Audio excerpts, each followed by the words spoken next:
हजरत मौलाना अल्लामा আজিজুল হক সাহেব রহমতুল্লাহি আলাইহির সুযোগ্য সাহেবজাদা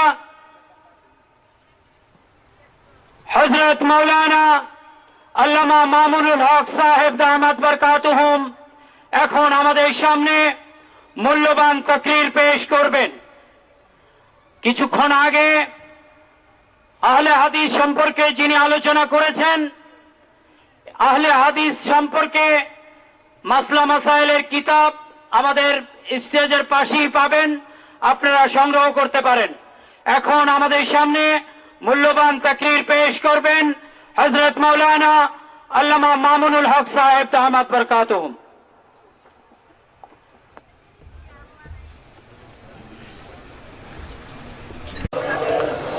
إن الحمد لله نحمده ونستعينه ونستغفره ونؤمن به ونتوكل عليه ونشهد أن لا إله إلا الله وحده لا شريك له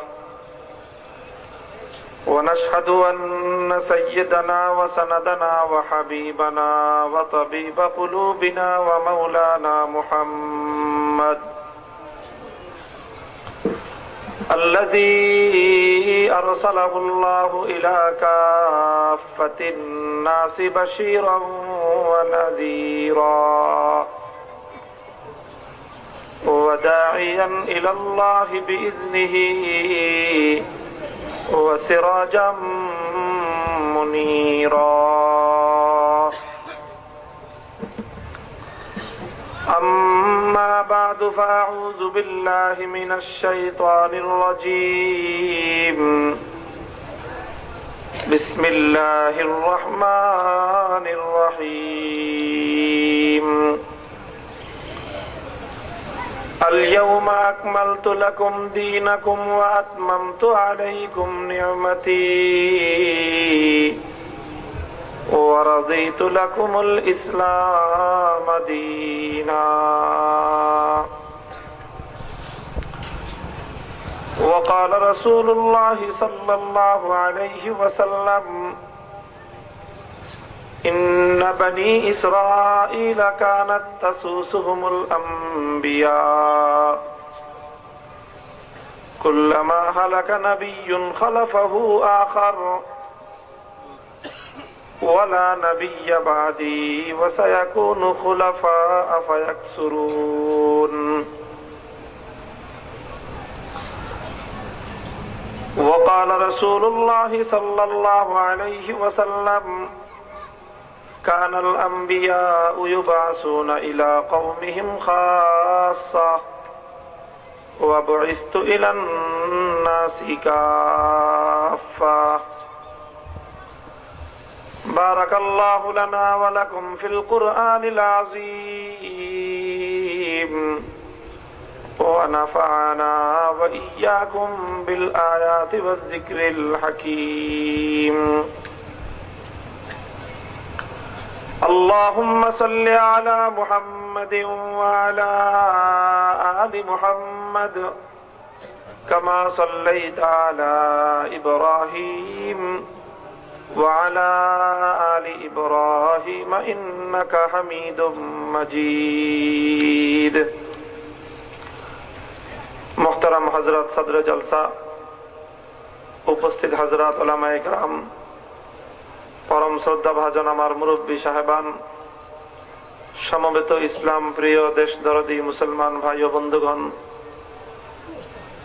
আল্লাহ পাক রব্বুল আলামিনের অশেষ মেহেরবানি যে আল্লাহ রব্বুল আলামিন আমাদেরকে দুনিয়ার বিভিন্ন কর্মব্যস্ততা থেকে মুক্ত করে, ফারেক করে আল্লাহর দ্বীনের কিছু কথা শুনবার জন্য হযরত উলামায়ে কেরামের সোহবতে জীবনের কিছু মূল্যবান সময় অতিক্রম করবার জন্য আল্লাহর কোরআনের এই বাগানে আমাদেরকে আসবার বসবার তৌফিক দান করেছেন। এই জন্য রব্বে করিমের দরবারে শুকরিয়া আদায় করে মুহাব্বতের সাথে কালেমাতুশ শুকর করি আলহামদুলিল্লাহ। মুহতারাম হাজিরিন, দীর্ঘ সময় পর্যন্ত হযরত মাওলানা মুফতি আমজাদ হোসেন সাহেব দামাত বারাকাতুহুমুল আলিয়া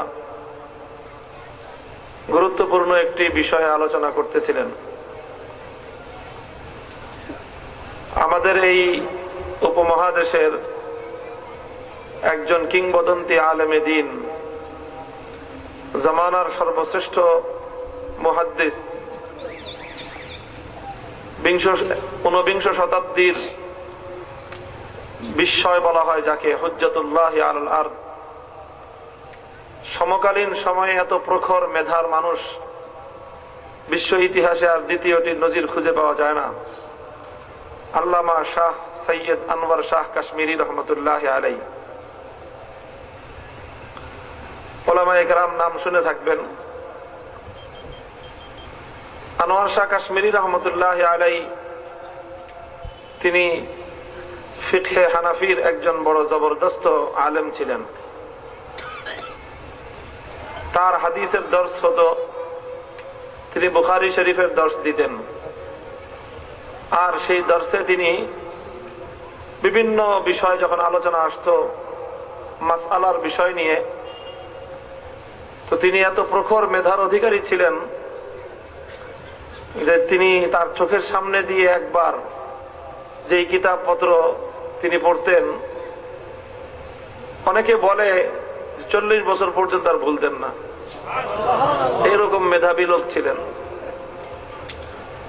তো যার কারণে তিনি হানাফি মাযহাবের এক একটা মাসআলাকে কোরআন এবং হাদিসের আলোকে এমন তথ্যবহুল ভাবে প্রমাণ করতেন, জীবনের শেষ প্রান্তে এসে তিনি নাকি বলতেন, আরে আমি সারা জীবন কি করলাম। কারণ যেই বিষয়গুলো শত শত বছর যাবৎ প্রমাণিত, ঊনবিংশ শতাব্দীতে এসে আনোয়ার শাহ কাশ্মীরির তো আর এই বিষয়গুলি প্রমাণ করার কোনো দরকার ছিল না। এগুলো 1300 বছর ধরে চলতেছে, 1400 বছর যাবৎ চলতেছে। কেউ যদি 1400 বছর পরে এসে মনে করেন 1400 বছর ধরে আল্লাহর দ্বীন দুনিয়াতে ভুলভাবে চলছে, তাহলে আমি তার ব্যাপারে সন্দেহ করতে বাধ্য। সে 1400 বছর পরে বিগত 1400 বছর, বিগত 1300 বছরের ইসলামকে দুর্বল সাব্যস্ত করবার জন্য যে এসেছে, সে আসলে কোন মুসলমানের পক্ষ থেকে এসেছে না অন্য কেউ তাকে পাঠাইছে, আমার যথেষ্ট সন্দেহ। মুহতারাম হাজিরিন, এই জন্য এই বিষয়টা আমার কাছে মনে হয় যে এটা সুপ্রমাণিত একটা ব্যাপার, 1300 বছরের একটা সেটেল ব্যাপার, মীমাংসিত একটা ব্যাপার।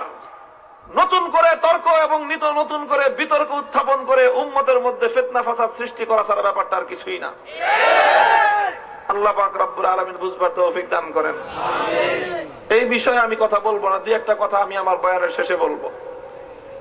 কারণ ব্যাপারটা এরকম যে আসলে এই ব্যাপারে এত বেশি কথা বলবার প্রয়োজন আমাদের নাই। কথা ঠিক কিনা? মুহতারাম হাজিরিন, আমি আল্লাহর পয়গম্বরের একটি হাদিস আপনাদের সম্মুখে পাঠ করেছি, যেই হাদিসের মধ্যে রাসূল আকরাম সাল্লাল্লাহু আলাইহি ওয়াসাল্লাম নবুয়তে মুহাম্মদী, দ্বীনে মুহাম্মদী, শরীয়তে মুহাম্মদিয়ার বৈশিষ্ট্য বর্ণনা করেছেন। আল্লাহ নবী বলেন, কানাল আম্বিয়া ইউবাসুনা ইলা কওমিহিম খাসসাতান ওয়া বুইসতু ইলান নাসি কাফা। আদম আলাইহিস সালাম থেকে নিয়ে শুরু করে হযরত ঈসা আলা নবিয়িনা ওয়া আলাইহিস সালাতু ওয়াস সালাম পর্যন্ত পৃথিবীতে যত পয়গম্বর আগমন করেছেন, যত নবী আগমন করেছেন, সেই সকল নবীদের সাথে শেষ নবী, আখেরি নবী মুহাম্মদ আরবি সাল্লাল্লাহু আলাইহি ওয়াসাল্লাম, এই নবীর কিছু পার্থক্য আছে। মৌলিক দুইটা পার্থক্য। কয়টা? একটা পার্থক্য হলো, আগেকার সকল নবীগণ তারা আল্লাহর পক্ষ থেকে নবুয়ত প্রাপ্ত হয়ে দুনিয়াতে আসতেন একটা নির্দিষ্ট এলাকার জন্য, নির্দিষ্ট একটা জাতির জন্য, সম্প্রদায়ের জন্য, যে আপনি অমুক সম্প্রদায়ের নবী, আপনি অমুক এলাকার নবী, আপনি অমুক দেশের নবী। তো অন্যান্য নবীদের নবুয়তের পরিধি, এলাকা, এটা সীমাবদ্ধ হতো। দ্বিতীয় নম্বর হলো, অন্যান্য নবীদের নবুয়তের সময় সীমাবদ্ধ হতো। এক নবী কুল্লামা হালাকা নাবিয়্যুন খালাফাহু আখার, বুখারী শরীফের হাদিস। এক নবী দুনিয়া থেকে বিদায় নিলে আরেক নবী চলে আসতেন, নতুন নবী আসলে পুরাতন নবীর নবুয়ত ক্যান্সেল, তার দায়িত্ব শেষ। পূর্ববর্তী নবীদের নবুয়তের মধ্যে দুইটা সীমাবদ্ধতা ছিল, লিমিটেশন ছিল। একটা হলো ডিউরেশন, টাইম পিরিয়ড, সময়ের সীমাবদ্ধতা। আরেকটা হলো ভৌগোলিক সীমাবদ্ধতা। নির্দিষ্ট সময়ের নবী, নির্দিষ্ট এলাকার নবী। আখেরি পয়গম্বর বলতেছেন, আল্লাহ পাক রব্বুল আলামিন আমাকে যে নবুয়ত দান করেছেন, এই নবুয়তটা সময়ের সীমাবদ্ধতার সাথেও সীমাবদ্ধ নয়, কোন স্থানের সীমাবদ্ধতার সাথেও সীমাবদ্ধ নয়। ওয়াবুইসতু ইলান নাসি কাফা, আখেরি পয়গম্বরকে আল্লাহ পাক রব্বুল আলামিন যে নবুয়ত দান করেছেন, এই নবুয়ত কোন নির্দিষ্ট এলাকার মধ্যে সীমাবদ্ধ নয়, নির্দিষ্ট জাতি সম্প্রদায়ের মধ্যে সীমাবদ্ধ নয়, নির্দিষ্ট দেশের মধ্যে, নির্দিষ্ট এলাকার মধ্যে সীমাবদ্ধ নয়, বরং তিনি যেমনি ভাবে আরবের নবী, তিনি আজমের নবী, তিনি ইউরোপের নবী, তিনি এশিয়ার নবী, পৃথিবীর উত্তর থেকে দক্ষিণ মেরু পর্যন্ত, পূর্ব থেকে পশ্চিম প্রান্ত পর্যন্ত তাম পৃথিবীতে তার আখেরি পয়গম্বরের নবুয়ত চলবে। শুধু দুনিয়ার মধ্যেই নয়, পৃথিবী নামক এই গ্রহের মধ্যেই নয়, বরং আখেরি নবীকে আল্লাহ পাক বলেছেন, ওয়া মা আরসালনাকা ইল্লা রাহমাতাল লিল আলামিন। ওগো আমার আখেরি পয়গম্বর, আমি আল্লাহ যেমনি ভাবে রব্বুল আলামিন, সমস্ত জগৎ সমূহের আমি রব, আমি শুধুমাত্র পৃথিবী নামক গ্রহের রব নই। আমি যেমনি ভাবে পৃথিবীর রব, আমি তেমনি ভাবে মঙ্গল গ্রহের রব, আমি তেমনি ভাবে চন্দ্র গ্রহের রব।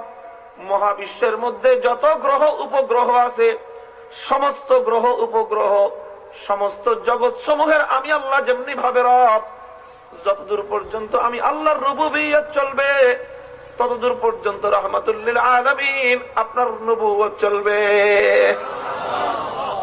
কাজেই দোস্ত, আখেরি নবীর নবুয়ত যেমনি ভাবে পৃথিবীতে চলবে, চাঁদের দেশে মানুষ গেলে সেখানেও চলবে, মঙ্গল গ্রহে মানব দানব থাকলে সেখানেও চলবে। মহাবিশ্বের মধ্যে যতদূর পর্যন্ত আমার আল্লাহর রুবুবিয়ত চলে, ততদূর পর্যন্ত আখেরি নবীর নবুয়ত চলবে। এটা হলো শেষ নবীর নবুয়তের আপনার পরিধি। কতদিন পর্যন্ত চলবে? দোস্ত, শেষ নবী, আখেরি নবী, এই নবীর পরে আর কোন নবী আসবেন না। ওয়া আনা খাতামুন নাবিয়্যিন ওয়া লা নাবিয়্যা বাদি, আমি হলাম আখেরি নবী। ওয়া খুতিমা বিয়ান নাবিয়্যুন, আল্লাহ পাক রব্বুল আলামিন আখেরি নবীর মাধ্যমে নবুয়তের ইমারতকে আল্লাহ পাক পরিপূর্ণ করে দিয়েছেন। নবুয়তের ধারাবাহিকতার মধ্যে আল্লাহ পাক রব্বুল আলামিন সিলমোহর মেরে দিয়েছেন। সুতরাং আর কোন নবী আসবে না, শেষ নবীর নবুয়ত কন্টিনিউ করবে। শেষ নবীর নবুয়ত চলতে থাকবে। চলতে চলতে দুনিয়ার মুহূর্ত শেষ হয়ে যাবে, মহাপ্রলয় সংগঠিত হবে, ইসরাফিলের সিংহায় ফুৎকারে কিয়ামত কায়েম হবে। শেষ নবীর নবুয়ত শেষ হবে না। আবার ইসরাফিল আলাইহিস সালাতু ওয়াস সালাম সিংহায় ফুৎকার করবেন, হাসর কায়েম হবে, শেষ নবীর নবুয়ত শেষ হবে না। কিয়ামত কায়েম হবে, শেষ নবীর নবুয়ত শেষ হবে না। জাহান্নামীরা জাহান্নামে যাবে, শেষ নবীর নবুয়ত শেষ হবে না। জান্নাতীরা জান্নাতে যাবে, শেষ নবীর নবুয়ত শেষ হবে না। অনন্তকাল পর্যন্ত জান্নাতের ঈমানদাররা জান্নাতের মধ্যে থাকবে, জাহান্নামের বেঈমানরা জাহান্নামের মধ্যে থাকবে। অনন্তকাল পর্যন্ত তারা থাকবে। আখেরি নবীর নবুয়ত অনন্তকাল পর্যন্ত চলবে। এমন এক নবীর উম্মত আমরা, যেই নবীর নবুয়ত মহাবিশ্বের মধ্যে সব জায়গায় চলে, যেই নবীর নবুয়তের সূচনা আছে, যার কোনো সমাপ্তি নাই। কারণ এই নবীর পরে আর কোন নবী নাই, কাজেই এই নবীর নবুয়তের দায়িত্বই কন্টিনিউ করতে থাকবে। মুহতারাম হাজিরিন, পূর্ববর্তী নবীদের সঙ্গে আমাদের নবীর শরীয়ত এবং আমাদের নবীর নবুয়তের এই হলো দুইটা মৌলিক পার্থক্য। এই পার্থক্যগুলি বলবার উদ্দেশ্যটা কি আমার? বলার উদ্দেশ্য হলো একটা জিনিস, সেটা হলো মুহতারাম হাজিরিন, অন্য নবীর নবুয়তের সঙ্গে আমাদের নবীর নবুয়তকে তুলনা করে আমরা কি পেলাম? আমরা একটা সংক্ষিপ্ত দৃষ্টান্তের মাধ্যমে ব্যাপারটাকে আমরা সহজভাবে বুঝতে পারি। সহজভাবে, অন্য নবীদের নবুয়ত হলো এরকম, একটা নির্দিষ্ট এলাকায় চলে, এর বাইরে চলে না, একটা সময়ে চলে, সেই সময়ের পরে আর চলে না। শেষ নবীর নবুয়তটা কেমন? সারা দুনিয়াতে চলে, কথা ঠিক কিনা? শুধু পৃথিবীতে না, বরং গোটা সৃষ্টি জগতের মধ্যে চলে। শেষ নবীর নবুয়ত কিরকম? এটা চলছে তো চলছে, এটা চলতেই থাকবে, এর কোনো শেষ নাই, কথা ঠিক? এটাকে আমরা সহজ দৃষ্টান্তের মাধ্যমে বুঝতে পারি। এই যে আমাদের রাস্তাঘাটের মধ্যে যে গাড়ি ঘোড়া চলে, রাস্তাঘাটের মধ্যে গাড়ি ঘোড়া চলে, জনপরিবহন, মানুষকে বহন করবার জন্য যে সমস্ত গাড়িগুলো চলে, বা যে কোনো পণ্য পরিবহনের জন্য, এই সমস্ত গাড়িগুলোর মধ্যে দুই রকম গাড়ি থাকে। কিছু গাড়ি ঘোড়া থাকে যেগুলো নির্দিষ্ট একটা এলাকার মধ্যে চলে, কুমিল্লা জেলার ভিতরেই চলে, কুমিল্লার এক থানা থেকে আরেক থানা পর্যন্ত যায়, কুমিল্লা সদর থেকে বরুড়া পর্যন্ত যায়, কুমিল্লা সদর থেকে দাউদকান্দি পর্যন্ত যায়, আবার সেখান থেকে ফিরে আসে। এরকম গাড়ি আছে না নাই? এই গাড়িগুলোকে আমরা বলি লোকাল গাড়ি, কথা ঠিক কিনা? কারণ এগুলো লোকাল রুটে চলাচল করে। আবার কিছু গাড়ি আছে একই সময় চলে, এই গাড়িগুলো সুদূর সেই চট্টগ্রাম বা কক্সবাজার থেকে ছাড়ে, একেবারে ঢাকা পর্যন্ত যায়। এই গাড়িগুলোকে বলা হয় মহাসড়কের গাড়ি, কথা ঠিক কিনা? এগুলো কোনো লোকাল গাড়ি নয়, বরং এগুলো হলো দূরপাল্লার গাড়ি, কথা ঠিক? দূরপাল্লার গাড়ি আর একটা হলো লোকাল গাড়ি। তো মনে করেন একজন মালিকেরই দুইটা গাড়ি আছে, একটা গাড়ি হলো তার লোকাল রাস্তায় চলার গাড়ি, আর একটা গাড়ি হলো তার দূরপাল্লার রাস্তায় চলার গাড়ি। তো একজন মালিক যখন তার একটা গাড়ি রাস্তায় নামাবে লোকাল রাস্তায় চলবার জন্য, সেই মালিকই তখন তার আরেকটা গাড়ি যখন চালাবে রাস্তায় নামাবে দূরপাল্লায় চলবার জন্য, কক্সবাজার থেকে ঢাকা পর্যন্ত পৌঁছবার জন্য, দুইটা গাড়িকে এই মালিক একই সমান প্রস্তুতি দিয়ে দুনিয়া রাস্তায় নামাবে? পার্থক্য থাকবে। কি পার্থক্য? যেই গাড়িটা লোকাল রাস্তায় চলবে, কুমিল্লা সদর থেকে মনে করেন বরুড়া পর্যন্ত যাবে, অথবা দাউদকান্দি পর্যন্ত যাবে, তাহলে এই গাড়িটা আপ ডাউন করতে হবে কত কিলোমিটার? 30 সর্বোচ্চ 60 থেকে 70 কিলোমিটার রাস্তায় গাড়িটা চলবে, কথা ঠিক কিনা? তো এই গাড়িটা চলবে হলো 60 থেকে 70 কিলোমিটার। এই মালিকেরই আরেকটা গাড়ি চলবে কক্সবাজার থেকে ঢাকা, ঢাকা থেকে কক্সবাজার।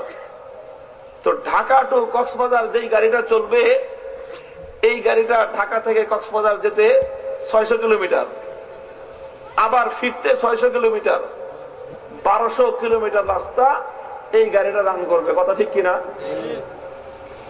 তাহলে দুনিয়ার প্রত্যেকটা বিবেকবান মানুষ, বুঝবান মানুষ এই কথাটা ভালো করেই বুঝে যে যিনি গাড়ির ব্যবসা করেন, যিনি পরিবহন সেক্টরের ব্যবসা করেন, তার তো এই কথা খুব ভালো করে বুঝবার কথা যে তিনি যেই গাড়িটা লোকাল রাস্তায় চালানোর জন্য নামাবেন, সেই গাড়িটার মধ্যে তেল পানি, তার মধ্যে যে ফুয়েল জ্বালানি, তার মধ্যে তেল মোবিল কি পরিমাণ দিবেন, যেই পরিমাণ তেল মোবিল দিলে এই গাড়িটা তার গন্তব্য পর্যন্ত আবার ফিরে আসতে পারে।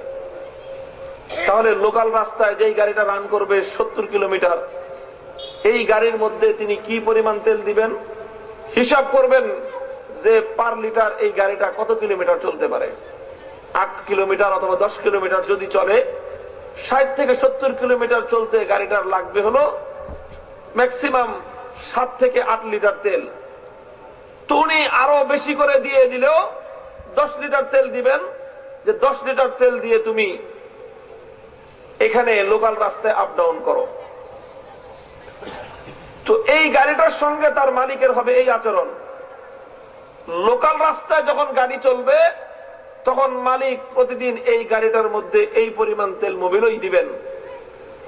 পক্ষান্তরে যেই গাড়িটা তার সুদূর চট্টগ্রাম অথবা কক্সবাজার থেকে ঢাকার শহরে আপ ডাউন করবে, সেই গাড়িটা তো চলবে 1200 কিলোমিটার, কাজেই তিনি সেই গাড়িটার মধ্যে তেল মোবিল ইত্যাদি সেই পরিমাণই দিবেন। কথা ঠিক কিনা?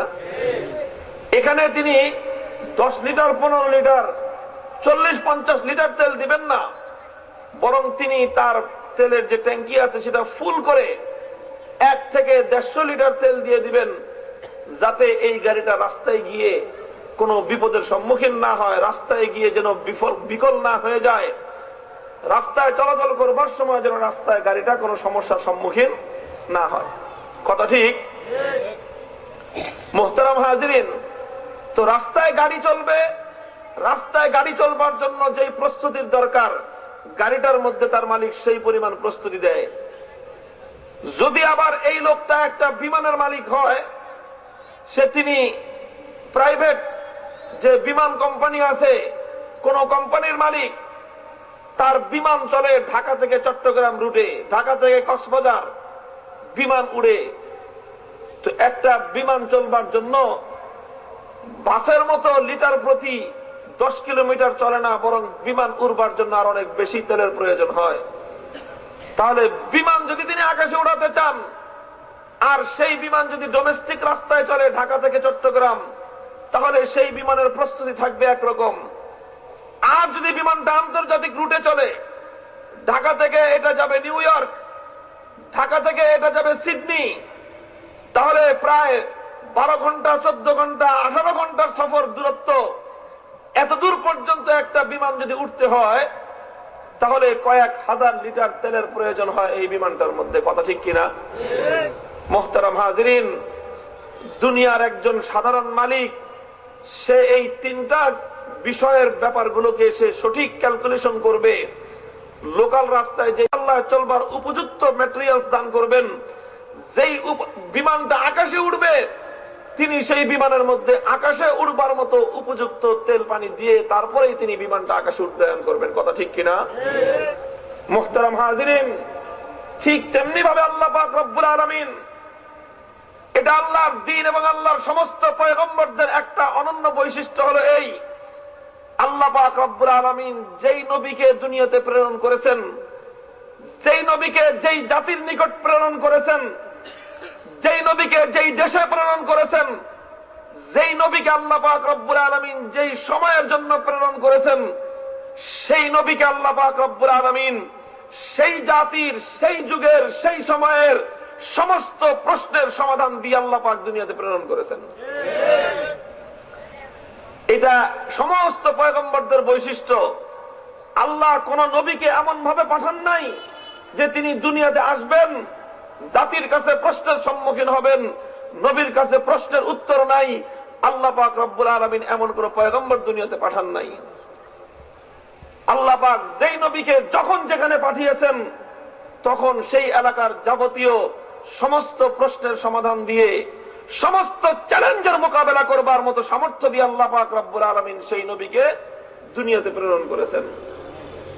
মুহতারাম হাজিরিন, এই যে কথাটা, এই কথার মধ্য থেকে মূল রহস্যটা বের হয়ে আসবে। আল্লাহ পাক রব্বুল আলামিন আখেরি পয়গম্বরের পূর্বে যত নবী রাসূল প্রেরণ করেছেন, সমস্ত নবী রাসূলদেরকে আল্লাহ পাক রব্বুল আলামিন নির্দিষ্ট একটা এলাকার জন্য প্রেরণ করেছেন, নির্দিষ্ট কোন জাতির জন্য আল্লাহ প্রেরণ করেছেন, নির্দিষ্ট সময়ের জন্য আল্লাহ পাক প্রেরণ করেছেন। সুতরাং সেই সমস্ত নবীদেরকে আল্লাহ পাক রব্বুল আলামিন এমন জীবন ব্যবস্থা দিয়েছেন, এমন শরীয়ত দান করেছেন, যেই শরীয়ত ওই এলাকার, ওই যুগের, ওই সময়ের মানুষের যাবতীয় সমস্যার সমাধান দিতে পারে।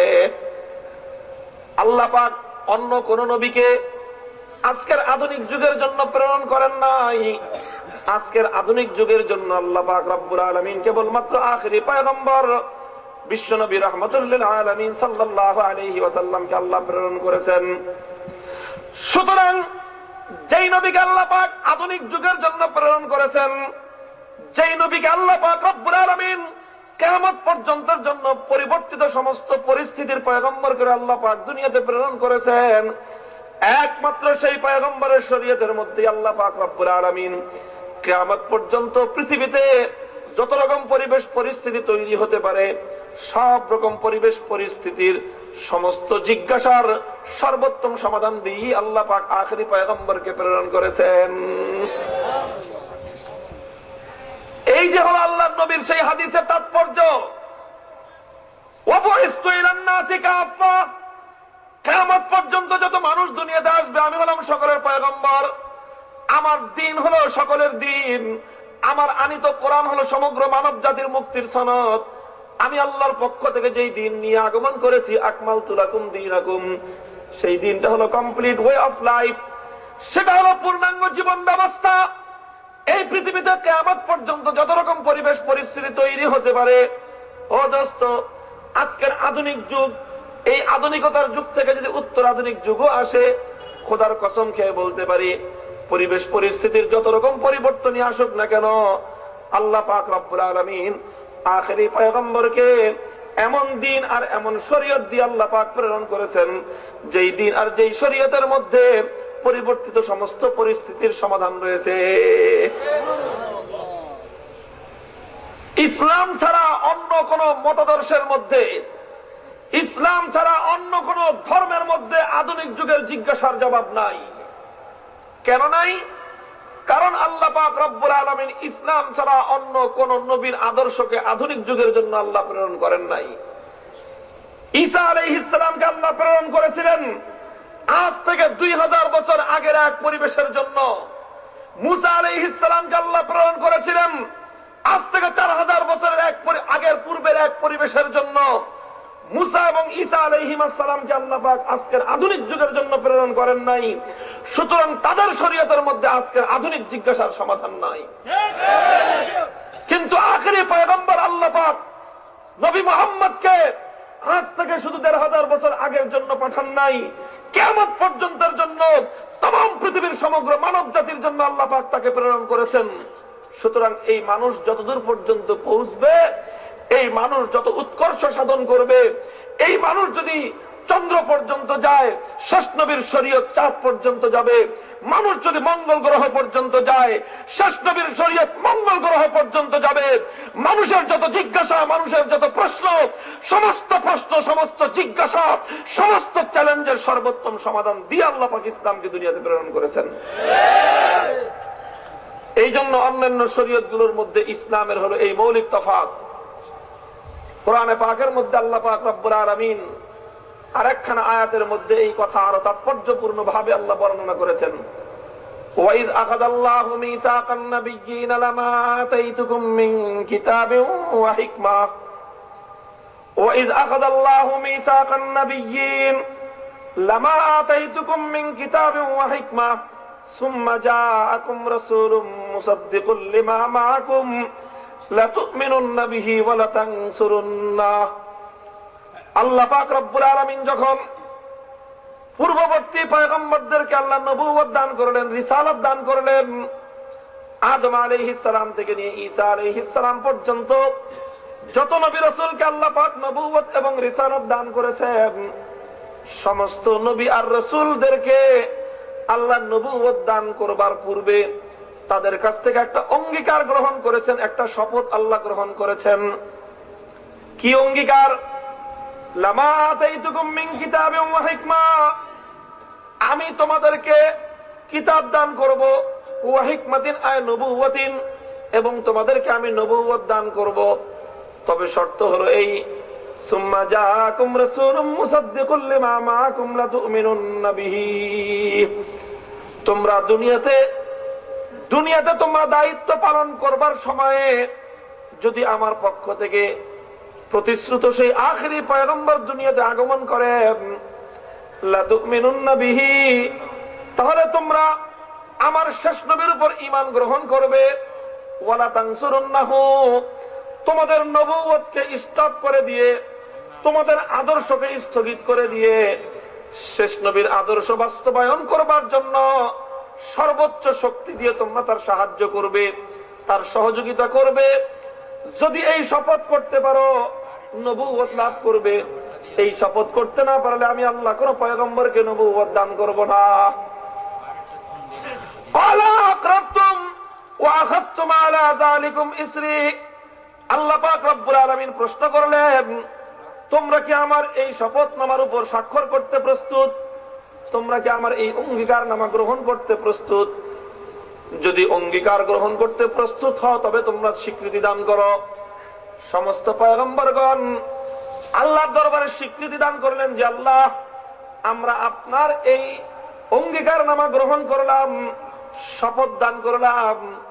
আল্লাহ পাক রব্বুল আলামিন বললেন, ক্বালু আকরারনা ক্বালা ফাশহাদু ওয়া আনা মাআকুম মিনাশ শাহিদিন। আমি আল্লাহ পাক রব্বুল আলামিন তোমাদেরকে এই শর্তের ভিত্তিতে অঙ্গীকার দান করবার ভিত্তিতে আমি আল্লাহ তোমাদেরকে নবুয়ত দিলাম।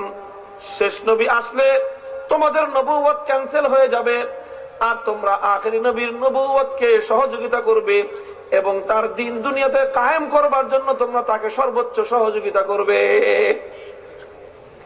সমস্ত নবীর কাছ থেকে এই অঙ্গীকার নিয়ে তারপরে আল্লাহ পাক রব্বুল আলামিন নবুয়ত দান করেছেন মর্মে পবিত্র কোরআনে পাকে পরিষ্কার আল্লাহ পাক ঘোষণা করলেন। মুহতারাম হাজিরিন, আপনারা আমাকে একটা প্রশ্নের জবাব দেন। আল্লাহ পাক যে সমস্ত মানুষদেরকে নবুয়ত দান করেছেন, যারা যুগে যুগে নবী রাসূল হিসেবে দুনিয়াতে আগমন করেছেন, তারা সত্যবাদী না মিথ্যাবাদী? যে সমস্ত পয়গম্বরগণ যুগে যুগে দুনিয়াতে আগমন করেছেন, তারা অঙ্গীকার রক্ষাকারী না ভঙ্গকারী? তাহলে নবীরা যদি অঙ্গীকার রক্ষাকারী হয়ে থাকেন, নবীরা যদি সত্যবাদী হয়ে থাকেন, তাহলে নবী ঈসা আলাইহিস সালাম তার উম্মতকে কোনদিনও একথা বলে যান নাই যে কিয়ামত পর্যন্ত আমার আদর্শ তোমরা ধরে রাখবে, কিয়ামত পর্যন্ত আমার ধর্ম তোমরা ধরে রাখবে। একথা কোনদিনও নবী ঈসা আলাইহিস সালাম তার উম্মতকে বলে যেতে পারেন না। কারণ নবী ঈসা আলাইহিস সালাম যদি একথা তার উম্মতকে বলে গিয়ে থাকেন, তাহলে নবী ঈসা আলাইহিস সালাম আল্লাহর সঙ্গে কৃত অঙ্গীকার ভঙ্গকারী বলে সাব্যস্ত হবেন। বরং নবী ঈসা আলাইহিস সালাম তার উম্মতকে কি বলে গিয়েছেন? পবিত্র কোরআন বলেছে নবী ঈসা আলাইহিস সালাম দুনিয়াতে এসে কি করেছিলেন। নবী ঈসা আলাইহিস সালাতু ওয়াস সালামের পরিচয় দিতে গিয়ে আল্লাহর কোরআনের সূরাতুস সাফ বলেছে, ওয়া মুবাশশিরাম মিন বাদি ইসমুহু আহমদ, ওয়া মুবাশশিরাম মিন বাদি ইসমুহু আহমদ। নবী ঈসা আলাইহিস সালাতু ওয়াস সালাম দুনিয়াতে তিনি কেন আগমন করেছিলেন? কি তার অবজেক্টিভ ছিল? দুনিয়াতে আগমন করবার কি পারপাস, কি উদ্দেশ্য নবী ঈসা আলাইহিস সালামের ছিল? আল্লাহর কোরআন বলতেছে নবী ঈসার আগমনের অন্যতম একটা উদ্দেশ্য ছিল ওয়া মুবাশশিরাম মিন বাদি ইসমুহু আহমদ। নবী ঈসার পরে যেই পয়গম্বর আসবেন, যার নাম হবে আহমদ সাল্লাল্লাহু আলাইহি ওয়াসাল্লাম, নবী ঈসা দুনিয়াতে আগমন করে বিশ্ববাসীর কাছে আখেরি পয়গম্বরের আগমনের সুসংবাদ প্রচার করেছেন। নবী ঈসা আলাইহিস সালামের অন্যতম একটা উদ্দেশ্য ছিল দুনিয়াবাসীকে শেষ নবীর সুসংবাদ দেওয়া। যে দুনিয়াবাসী পৃথিবীর শুরু থেকে নিয়ে আজ পর্যন্ত যেই পয়গম্বরের আগমনের প্রতীক্ষা করেছে গোটা বিশ্বজগৎ, আজ পর্যন্ত সে আল্লাহ পাকের আখেরি পয়গম্বরের দুনিয়াতে আগমন ঘটে নাই। আমি নবী ঈসা খোদার পক্ষ থেকে সুসংবাদ দিয়ে দুনিয়ার কাছে আগমন করেছি। আমি দুনিয়াবাসীকে সুসংবাদ দিতে চাই, আমি যাওয়ার কিছুদিন পরে এক পয়গম্বর দুনিয়াতে আসবেন। তিনি হবেন সেই পয়গম্বর যেই পয়গম্বরের আগমনের সুসংবাদ আদম আলাইহিস সালাম দিয়ে গেছেন, যেই পয়গম্বরের আগমনের সুসংবাদ ইব্রাহিম আলাইহিস সালাম দিয়ে গেছেন, যেই পয়গম্বরের সুসংবাদ নবী ইসমাইল দিয়ে গেছেন, যেই পয়গম্বরের সুসংবাদ নবী ইউসুফ দিয়ে গেছেন, যেই পয়গম্বরের সুসংবাদ নবী মুসা দিয়ে গেছেন। যুগে যুগে খোদার পক্ষ থেকে সমস্ত পয়গম্বরগণ যেই নবীর সুসংবাদ দিয়ে গেছেন, আমি স্পেসিফিক ভাবে সেই সুসংবাদ দিচ্ছি। আমার পরে আর কোন পয়গম্বর আসবে না, আমার পরেই আসবে সেই আখেরি মহাপ্রতিষ্ঠিত পয়গম্বর। মুহতারাম হাজিরিন, কথাগুলো একটা সুনির্দিষ্ট লক্ষ্যকে সামনে রেখে আমি বলতেছি, আপনারা একটু গভীর মনোযোগ দিয়ে বুঝবার চেষ্টা করুন। আজকে সেই ঈসা আলাইহিস সালাতু ওয়াস সালামের নামে অপপ্রচার করা হয়, ঈসা আলাইহিস সালামের নামে অপপ্রচার করা হয়। নবী ঈসা আলাইহিস সালাম নাকি তার ধর্ম খ্রিস্ট ধর্মকে কিয়ামত পর্যন্ত অব্যাহত রাখতে বলেছেন। খোদার কসম, এটা নবী ঈসা আলাইহিস সালামের নামে ডাহা মিথ্যা অপবাদ ছাড়া কিছুই না। আমরা বিশ্বাস করি নবী ঈসা আলাইহিস সালাম খোদার পক্ষ থেকে প্রেরিত নবী, যিনি খোদার সঙ্গে অঙ্গীকার করে এসেছিলেন শেষ নবী আসলে তার সহযোগিতা করবেন। কাজেই নবী ঈসা আলাইহিস সালাম কোনদিন খোদার সঙ্গে কৃত অঙ্গীকার ভঙ্গ করতে পারেন না। যেই নবী ঈসা আলাইহিস সালাম দুনিয়াতে মানুষের সামনে শেষ নবীর সুসংবাদ দিয়ে গেলেন, সেই নবী ঈসা আলাইহিস সালাম কোনদিনও শেষ নবীর আদর্শের বিরোধিতা করতে বলতে পারেন না। কথা ঠিক কিনা দোস্ত? এই জন্য দুনিয়ার সমস্ত পয়গম্বরদেরকে আল্লাহ পাক নবুয়ত দান করেছেন, আর এই অঙ্গীকার নিয়ে রেখেছেন যে তোমরা দুনিয়াতে তোমার উম্মতের কাছে, অনুসারীদের কাছে আমার শেষ নবীর পয়গাম পৌঁছে দিয়ে আসবা, এবং শেষ নবী যখন দুনিয়াতে আসবে তার আদর্শ দুনিয়াতে বাস্তবায়ন করবার জন্য তাদেরকে তোমরা তাকিদ করে আসবা। দোস্ত, যেই কথা আমি আগে বলেছিলাম যে আল্লাহ পাক রব্বুল আলামিন অন্য সমস্ত নবীদেরকে যেই নবুয়ত, যেই শরীয়ত দিয়েছেন, এটা হলো প্রাচীনকালের জন্য প্রযোজ্য। কথা ঠিক কিনা? ঈসা আলাইহিস সালামকে আল্লাহ যে নবুয়ত দিয়েছেন সেটা আজ থেকে 2000 বছর আগে বনি ইসরাইলের মধ্যে প্রযোজ্য। মুসা আলাইহিস সালামকে আল্লাহ পাক যে নবুয়ত দিয়েছেন, এই নবুয়ত আজ থেকে 4000 বছর আগে বনি ইসরাইলের জন্য প্রযোজ্য। কাজেই খ্রিস্ট ধর্ম আজকের দুনিয়ার আধুনিক যুগের জন্য প্রযোজ্য নয়, আজ থেকে 2000 বছর আগের সেই বনি ইসরাইলের জন্য প্রযোজ্য ছিল। ইহুদি ধর্ম আজকের আধুনিক দুনিয়ার সমস্যার সমাধান দিতে পারে না। ইহুদি ধর্ম আজ থেকে 4000 বছর আগের বনি ইসরাইলের সমস্যার সমাধান দিতে পারে, কারণ আল্লাহ পাক রব্বুল আলামিন নবী মুসার ধর্ম, ইহুদি ধর্মকে 4000 বছর আগের বনি ইসরাইলের সমস্যার সমাধান দেওয়ার জন্য দুনিয়াতে প্রেরণ করেছিলেন। আল্লাহ পাক নবী ঈসার ধর্ম, খ্রিস্ট ধর্মকে আজ থেকে 2000 বছর আগের খ্রিস্ট ধর্মের এবং বনি ইসরাইলের সমস্যার সমাধানের জন্য আল্লাহ পাক দুনিয়াতে প্রেরণ করেছিলেন। আধুনিক যুগের সমস্যার সমাধানের জন্য আল্লাহ পাক ইহুদি ধর্মকেও প্রেরণ করেন নাই, খ্রিস্ট ধর্মকেও প্রেরণ করেন নাই। আধুনিক যুগের কিয়ামত পর্যন্ত যত পরিবেশ পরিস্থিতি আসবে, সমস্ত পরিবেশ পরিস্থিতির সম্যক জবাব দেওয়ার জন্য, সমস্ত সমস্যার সমাধান দেওয়ার জন্য আল্লাহ পাক আধুনিক যুগের নবী, শেষ নবী, নবী মুহাম্মদুর রাসূলুল্লাহ সাল্লাল্লাহু আলাইহি ওয়াসাল্লাম এবং তার আদর্শ ইসলামকে আল্লাহ প্রেরণ করেছেন। মুহতারাম হাজিরিন, এই জন্য ইসলামের মধ্যে আল্লাহ পাক আজকের এই যুগ এবং যত রকম পরিবর্তন ঘটবে এই যুগের মধ্যে, এই সমস্ত যুগে মানুষের জন্য যা কিছুর প্রয়োজন আল্লাহ নিজে বলেছেন, আকমালতু লাকুম দীনাকুম, এই ধর্মটাকে আমি কমপ্লিট ওয়ে অফ লাইফ করে দিয়েছি, কমপ্লিট কোড অফ লাইফ করে দিয়েছি, পূর্ণাঙ্গ জীবন ব্যবস্থা করে দিয়েছি। সুতরাং মানুষের জীবনে যা কিছুর প্রয়োজন সব কিছু আমি আল্লাহ ইসলামের মধ্যে অন্তর্ভুক্ত করে দিয়েছি। কাজেই মানুষের জিন্দেগিতে এমন কোন প্রশ্ন নাই, মানুষের জীবনে এমন কোন জিজ্ঞাসা নাই, মানুষের জীবনে এমন কোন সিচুয়েশন নাই যেই প্রশ্ন, যেই সিচুয়েশন, যেই জিজ্ঞাসার জবাব আল্লাহর দ্বীন ইসলামের মধ্যে নাই। দোস্ত, মানুষ তার ব্যক্তি জীবন কিভাবে পরিচালনা করবে ইসলামের মধ্যে তার উত্তম আদর্শ রয়েছে। মানুষ কিভাবে তার ফ্যামিলি লাইফ, পারিবারিক জীবন যাপন করবে আল্লাহর দ্বীন ইসলামের মধ্যে তার উত্তম আদর্শ রয়েছে। মানুষ কিভাবে ব্যবসা বাণিজ্য করবে, অর্থনৈতিক জীবন পরিচালনা করবে আল্লাহর দ্বীন ইসলামের মধ্যে তার পূর্ণাঙ্গ নির্দেশনা রয়েছে। মানুষ সমাজবদ্ধ জীবন যাপন করে অভ্যস্ত, সুতরাং মানুষ হলো সামাজিক জীব। এই সমাজ জীবন কিভাবে মানুষ পরিচালনা করবে, সমাজ পরিচালনার জন্য আল্লাহর দ্বীন ইসলামের মধ্যে উত্তম নির্দেশনা রয়েছে।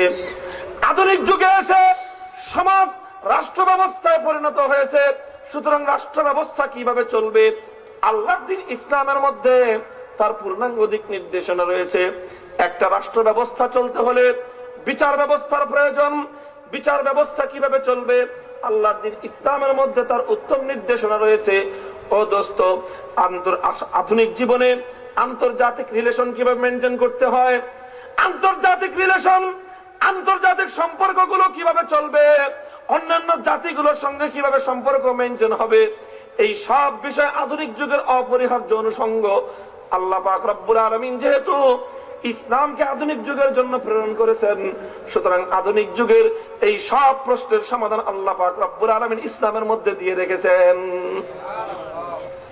শুধু ইসলামের মধ্যে ব্যাপারগুলো শুধুমাত্র থিওরিটিক্যাল নয়, শুধু থিওরিক্যাল ভাবে নয়, বরং আল্লাহ পাক রব্বুল আলামিন এই বিষয়গুলো এমন ভাবে দিয়েছেন দুনিয়াতে।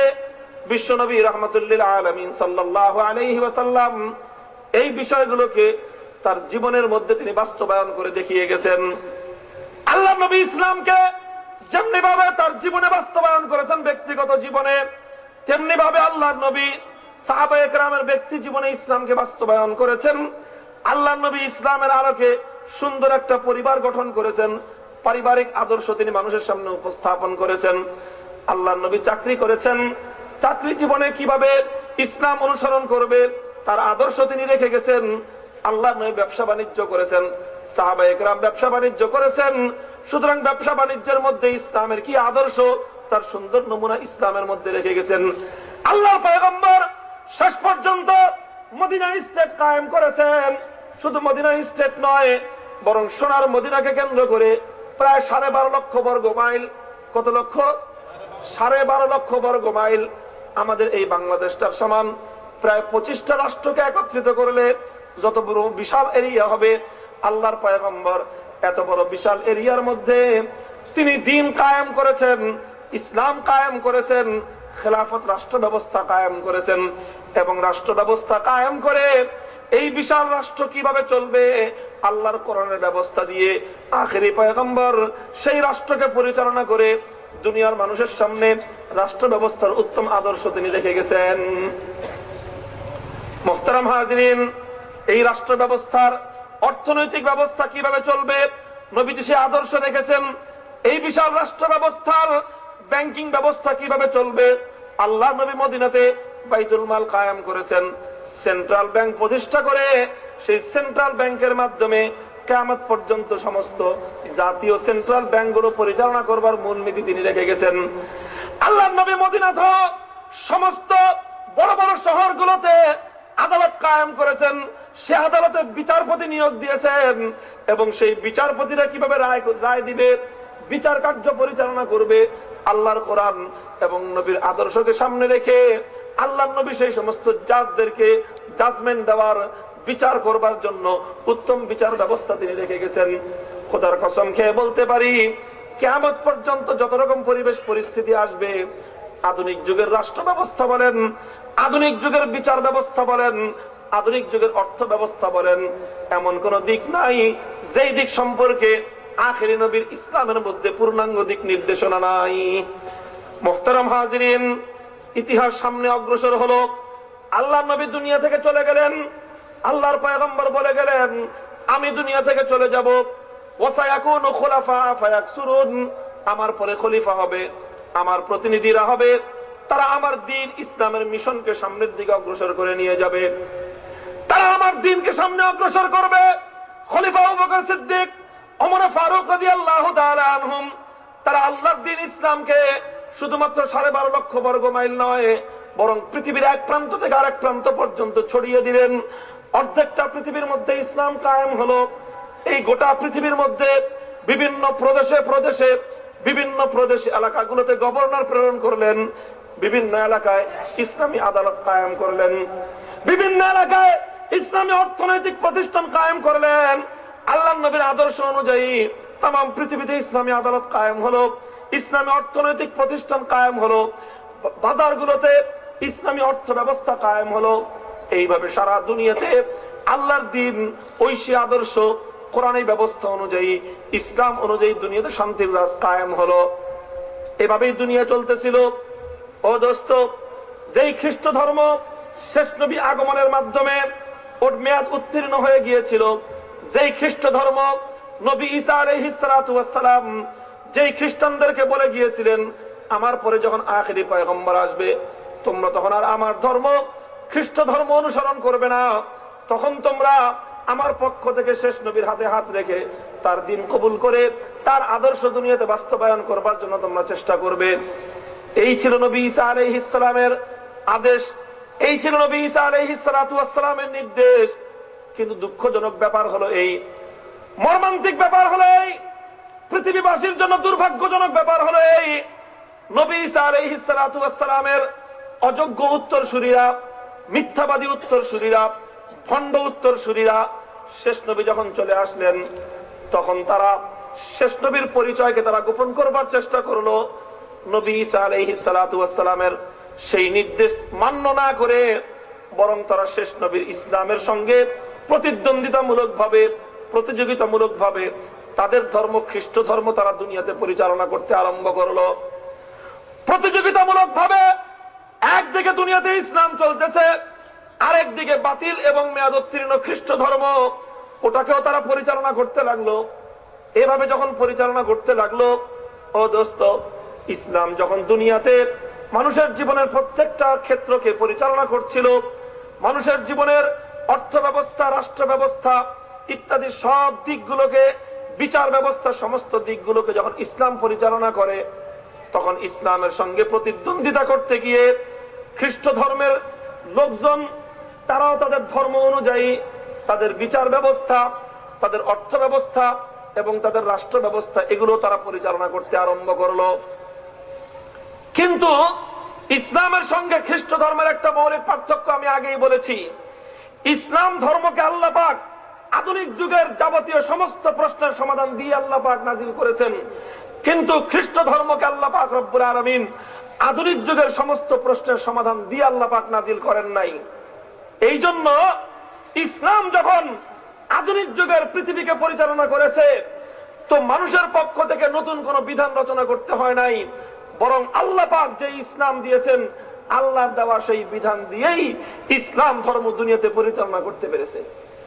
কিন্তু খ্রিস্টান ধর্ম যেহেতু আল্লাহ পাক রব্বুল আলামিন এটাকে আধুনিক যুগের জন্য প্রেরণ করেন নাই, এই জন্য আধুনিক যুগের অনেক বিধান খ্রিস্ট ধর্মের মধ্যে ছিল না। কিন্তু যেহেতু খ্রিস্টানরা জোর করে, তারা জালিয়াতি করে তাদের মেয়াদোত্তীর্ণ ধর্মকে আধুনিক যুগে পরিচালনা করতে চেয়েছে, তখন অনেক কিছুই তাদের পক্ষ থেকে নতুন করে এই ধর্মের মধ্যে অন্তর্ভুক্ত করতে হয়েছে।